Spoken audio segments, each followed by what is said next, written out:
एक कहानी सुनाता हूं। एक बार स्वामी विवेकानंद के आश्रम में एक आदमी आया जो देखने में बड़ा दुखी लग रहा था।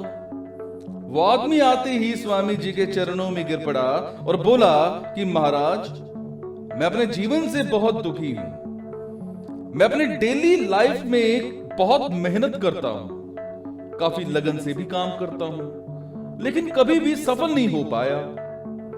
तो भगवान ने मुझे ऐसा नसीब क्यों दिया है कि मैं पढ़ा लिखा और मेहनती हुए भी कभी कामयाब नहीं हो पाया हूं, धनवान नहीं बन पाया हूं। तो स्वामी जी उस आदमी की परेशानी को पल भर में ही समझ गए। उन दिनों स्वामी जी के पास एक छोटा सा पालतू कुत्ता था।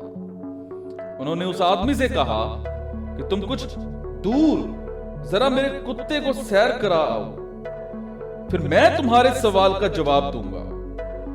तो आदमी ने बड़े आश्चर्य से स्वामी जी की ओर देखा और फिर कुत्ते को लेकर के कुछ दूर निकल पड़ा।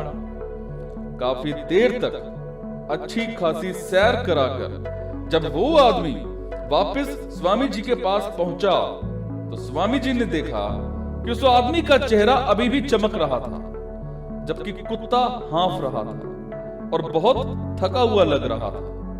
तो स्वामी जी ने आदमी से कहा कि ये कुत्ता इतना ज्यादा कैसे थक गया, जबकि तुम तो अभी भी साफ सुथरे और बिना थके दिख रहे हो।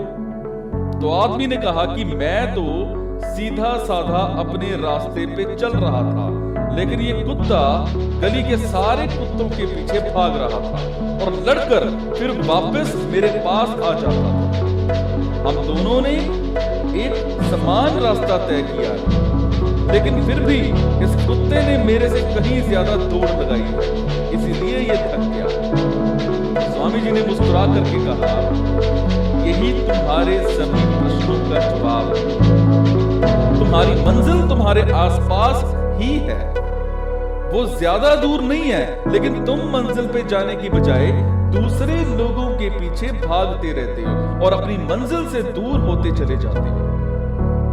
दोस्तों, यही बात हमारे डेली लाइफ पर भी लागू होती है। हम लोग हमेशा दूसरों का पीछा करते रहते हैं कि वो डॉक्टर है तो मुझे भी डॉक्टर बनना है, वो इंजीनियर है तो मुझे भी इंजीनियर बनना है, वो ज्यादा पैसे कमा रहा है तो मुझे भी ज्यादा पैसे कमाने हैं। बस इसी सोच की वजह से हम अपने टैलेंट को कहीं खो बैठते हैं और जिंदगी एक संघर्ष मात्र बनकर रह जाता है। तो दोस्तों, दूसरों की होड़ मत करो और अपनी मंजिल खुद बनाओ।